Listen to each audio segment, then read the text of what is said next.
Hi there and welcome to the Amoretti kitchen. Today I'm going to show you how to make a cucumber fizz cocktail using our clear blue agave syrup and key lime craft puree. So the first thing that we're going to be doing is pumping in our syrups and muddling in our cucumbers. So we have 4 freshly sliced cucumbers here, 1 pump of our clear blue agave, and 1.5 pumps of our key lime craft puree. Now I'm just going to muddle this all together.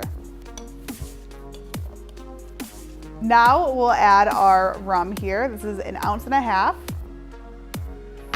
and shake it all up.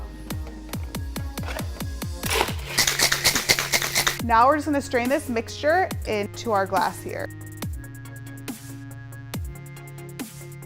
And last, we're just going to top it off with a little soda water.